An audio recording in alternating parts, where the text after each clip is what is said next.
Hello दोस्तों, मैं अंकुल पटेल आप सभी का स्वागत करता हूं अपने इस YouTube channel intelligent Guru by Ankul Patel. तो दोस्तों, आप लोगों का बहुत ही ज़्यादा रिक्वेस्ट रहा कि सर वीडियो रेगुलर डाला कीजिए और लॉन्ग वीडियो बना करके डाला कीजिए। हाँ, कोशिश करेंगे हम, लेकिन कम टाइम मिलने के कारण ज़्यादा लॉन्ग वीडियो बना नहीं पाते हैं, क्योंकि दिन भर पढ़ाना भी पड़ता है और उसके बाद फिर वीडियो बनाना है, यानी कि पढ़ाना ही है, तो थोड़ा सा प्रॉब्लम हो जाता है। और गर्मी का सीजन है, थोड़ा सा ज़्यादा हरासमेंट हो जाता है। तो चलिए कोई बात नहीं, फिर भी जो है हम अपने तरफ से जो है पूरी कोशिश करेंगे कि आप लोगों तक जो है डेली एक वीडियो जरूर पहुंचेगा। हाँ, लॉन्ग वीडियो की बात की जा रही है कि लगभग जो है 30 मिनट का वीडियो बनाया कीजिए, तो आप टेंशन ना लीजिए, हम सारा चैप्टर आपको क्लियर करवा देंगे। 16 का 16 चैप्टर जो है यहाँ पे आपको क्लियर करवा दिया जाएगा, यानी कि फिनिश करेंगे, यानी कि सब का सब जो है बोर्ड लेवल का होगा। और आप जो है सिर्फ क्या करें कि जो भी पढ़ाया जा रहा है उसको नोट्स बनाने का कोशिश करें, और उसके बाद देखिए आपकी जो है मतलब मेहनत कितना रंग लाएगी वो आपको जो है एग्जाम के टाइम में ही पता चलेगा। आप अभी बस मेहनत करते रहिए। हाँ, लॉन्ग वीडियो बनेगा, थोड़ा सा टाइम दीजिए हमें भी। अभी जो है शॉर्ट वीडियो से ही काम चलाइए, क्योंकि ज़्यादा मतलब उतना ज़्यादा लॉन्ग वीडियो बना नहीं पाते हैं, क्योंकि टाइम बहुत कम मिलता है। अभी देखिए, अभी थोड़ी देर में हमको फिर निकलना है, तो फिर ज़्यादा लॉन्ग वीडियो नहीं बना पाएंगे। मतलब किसी तरह से टाइम निकाल करके आप लोगों के लिए वीडियो बना दिया जाता है, तो आप टेंशन ना लें, और आपको जो है हमेशा वीडियो जो है प्रोवाइड हम करवाते रहेंगे। तो चलिए, आज जो हम लोग पढ़ने वाले हैं वो है पुष्पी पादपों में लैंगिक जनन के बारे में। यानी कि आज हम लोग पढ़ेंगे पुष्पी पादपों में लैंगिक जनन के बारे में। और आज हम लोग जानेंगे क्या पुष्पी पादप, कहने का मतलब पादपों में लैंगिक जनन भी होता है। तो बोलिएगा हाँ ना, दोनों क्वेश्चन रहेगा। फिर उसके बाद क्वेश्चन आएगा क्या, तो पेड़ पौधों में जो है अलैंगिक जनन भी होता है। तो जी हाँ, फर्स्ट चैप्टर में हम लोग इसको अच्छे तरीके से पढ़े हैं कि पेड़ पौधा में अलैंगिक जनन किस प्रकार से होता है। और वहां पे हम लोग पढ़े थे कायिक प्रवर्धन, और उसमें बताया भी गया था कि पेड़ पौधा के जड़, तना, पत्ती, कली से एक नए पौधे का निर्माण हो जाता है। तो उसमें जो है उसको हम लोग बोलते हैं अलैंगिक जनन। और यहाँ पे आपको लैंगिक जनन पढ़ना है पादपों में। तो आइए शुरू करते हैं। और सबसे पहले यहाँ पे समझने का प्रयास कीजिए, हम लोग को पढ़ना है इसमें फ्लावर एंड फ्लावरिंग प्लांट के बारे में। और बताया जाता है कि फ्लावर एंड फ्लावरिंग प्लांट के बारे में, यानी कि पुष्प और पुष्पी पादपों के बारे में जब हम लोग अध्ययन करते हैं तो उसको हम लोग एंथोलॉजी कहते हैं।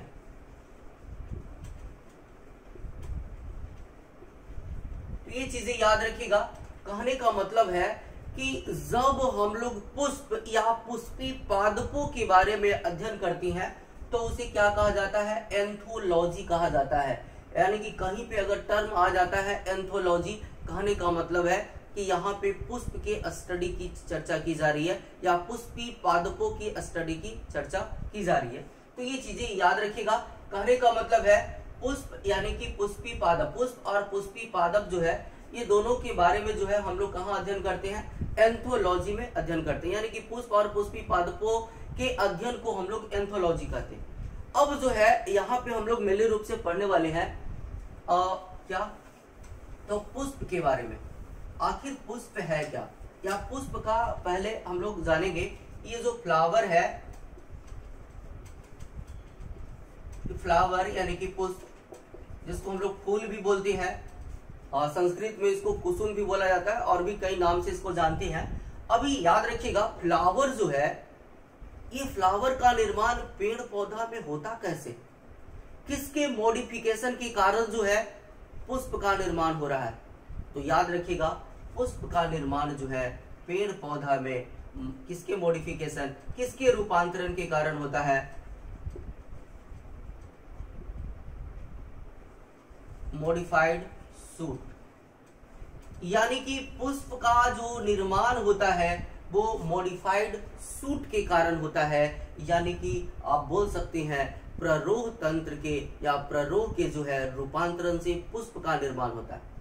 ऐसे बताया जाता है कि पुष्प में जो सेपल होता है, सेपल का मतलब होता है कि पुष्प में देखिएगा नीचे जो है पत्ती के समान हरा हरा रहेगा, और ऊपर में कलरफुल जो पार्ट रहता है उसको पेटल बोलते हैं, और नीचे पुष्प के नीचे पत्ती के समान छोटा छोटा संरचना होता है। पत्ती होता नहीं है, पत्ती के समान होता है।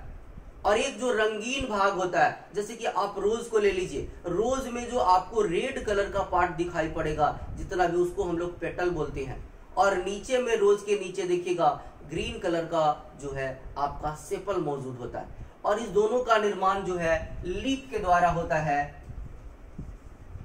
या लिप्स बोल सकते हैं या लिव्स बोल सकते हैं, यानी कि पत्तियों के द्वारा होता है। कहने का मतलब कि पुष्प के सारे पार्ट का निर्माण जो है लिप्स के द्वारा नहीं होता है। कुछ पार्ट का निर्माण जैसे कि पेटल यानी कि पंखुड़ी और सेपल यानी कि बाह्य दलपुंज का निर्माण जो है किसके द्वारा होता है, तो वो जो है लिप्स के द्वारा होता है। लेकिन अगर पुष्प के मॉडिफिकेशन की बात की जाएगी, रूपांतरण की बात की जाएगी, तो पुष्प का निर्माण मूल्य रूप से होता है मॉडिफाइड सूट के द्वारा, यानी कि प्ररोह के रूपांतरण से होता है पुष्प का निर्माण। ये चीजें याद रखिएगा। यानी कि अगर कोई पूछता है कि पेड़ पौधा में जो है पुष्प का निर्माण जो है किसके रूपांतरण से होता है, तो सूट के रूपांतरण से होता है। सॉरी, यहाँ पे जो है आपका सूट होगा, सूट के रूपांतरण से होगा। तो ये चीजें आप याद रखिएगा। कहने का मतलब है कि पुष्प का निर्माण जो है मॉडिफाइड सूट के द्वारा होता है। चलिए अब जो है आगे हम लोग बात करते हैं, पुष्प जो है मानव के लिए क्या क्या महत्व रखता है। पुष्प जो है मानव के लिए क्या क्या महत्व रखता है, इस बात को हम लोग जानने वाले हैं। तो बताया जाता है कि पुष्प जो है, पुष्प इसके पहले हम लोग और भी कुछ टॉपिक को जान लेते हैं। बताया जाता है कि ये जो पुष्प होता है ये आवृत बीजी पादप का, आवृत बीजी पादप का एक आकर्षक अंग होता है। आवृत बीजी, आवृत बीजी जो है पादप का एक समूह है।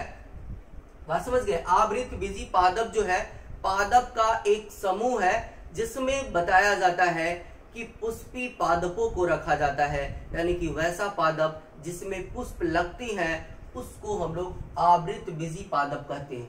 और आपके आसपास जितना भी पेड़ पौधा होगा सब के सब जो है लगभग क्या होता है, आवृत बीजी पादप होता है, यानी कि उसमें पुष्प लगता है। अभी कुछ दिन पहले आप लोग को दिखाई दिया होगा क्या, आम का पौधा या आम का पेड़ जो है दिखाई पड़ा होगा, और उसमें जो है फूल लगा होगा, यानी कि मांजर जिसको बोलते हैं। तो याद रखिएगा आम जो है क्या है, एक आवृत बीजी पादप है।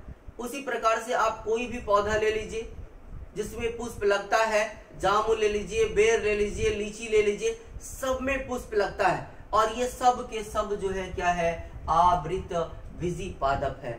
और बताया जाता है कि यह जो पुष्प होता है आवृत बीजी पादप का एक आकर्षक अंग होता है। ये चीजें याद रखिएगा, यानी कि पुष्प क्या है, आवृत बीजी पादप का एक आकर्षक अंग। और साथ ही साथ याद रखिएगा, बताया जाता है कि पुष्प जो है आवृत बीजी पादप का एक लैंगिक अंग भी होता है। लैंगिक अंग होता है। तो ये चीजें याद रखिएगा, पूछ देगा पुष्प क्या है, तो याद रखिएगा पुष्प जो है पादपों का एक लैंगिक अंग है। तो ये चीजें याद रखना है। और तो आगे बढ़ते अब हम लोग जो है अभी पुष्प के बारे में ही चर्चा करने वाले हैं।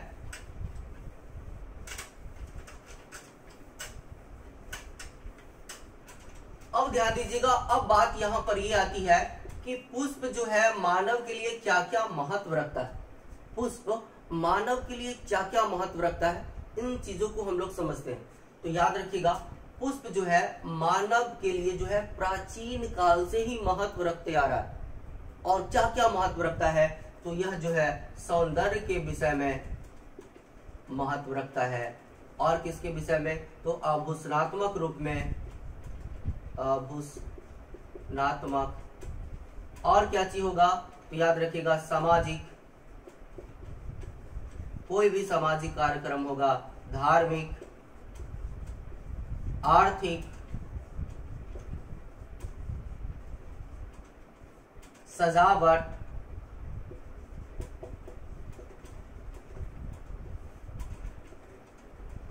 और भी बहुत सारी चीजें। यानी कि पुष्प जो है मानव के लिए सौंदर्य विषयक, यानी कि सौंदर्य के विषय में, यानी कि सुंदरता के विषय में यानी कि सुंदरता बढ़ाने के लिए भी पुष्प का लोग इस्तेमाल करते हैं।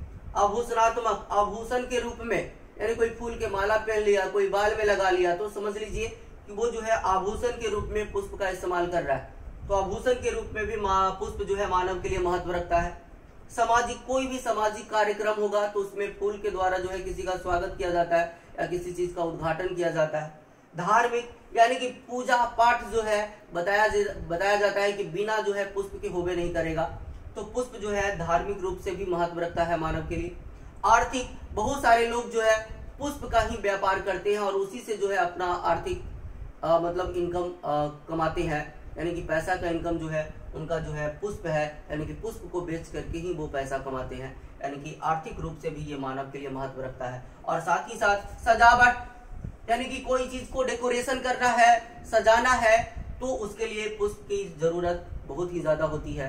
तो ये चीजें याद रखिएगा। अगर कोई पूछता है कि बताओ पुष्प मानव के लिए किन किन चीजों के लिए महत्व रखता है, तो पुष्प मानव के लिए सौंदर्य विषयक, आभूषणात्मक, सामाजिक, धार्मिक, आर्थिक एवं सजावट के लिए महत्व रखता है। तो ये चीजें याद रखिएगा। ये जो है पुष्प का महत्व था। अब बात यहाँ पर ये आती है, यहीं पे समझ लेते हैं कि पुष्प है, यानी कि यह जो है मानव जो है, यह जो है मानव के लिए जो है बहुत सारे जो है मतलब भावनाओं को प्रकट करने का प्रतीक भी होता है। यानी कि पुष्प के द्वारा मानव अपनी अभिव्यक्ति को दूसरों के सामने प्रकट करता है। अब बोलिएगा कि मानव अपनी अभिव्यक्ति को पुष्प के द्वारा कैसे प्रकट करेगा, तो इसमें सबसे बढ़िया उदाहरण है वो प्रेम का।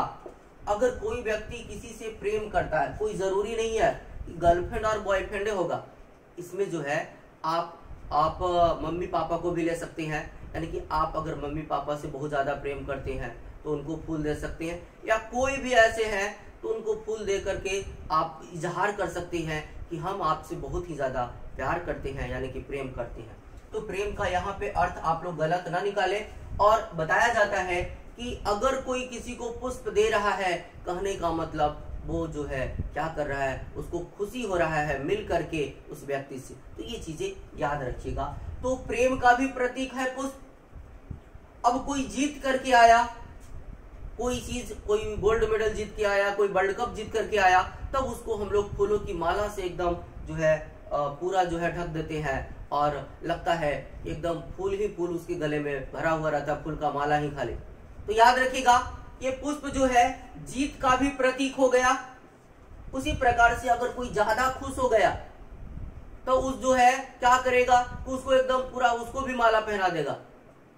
अगर कोई व्यक्ति मर गया तो उसका शोक भी हम लोग प्रकट करते हैं, उस पे फूल के माला चढ़ा देंगे या फूल छीड़ देंगे। तो ये जो है इस प्रकार से जो है बताया जाता है कि शोक को भी व्यक्त करते हैं, यानी कि पुष्प के द्वारा जो है मानव अपनी अभिव्यक्ति को, जैसे सुख, दुख, जीत, प्रसन्नता, शोक, विलास, इन सारी चीजों का पुष्प जो है प्रतीक होता है। यानी कि पुष्प जो है अपनी अभिव्यक्ति को जो है पुष्प के द्वारा दूसरों के सामने प्रकट करता है।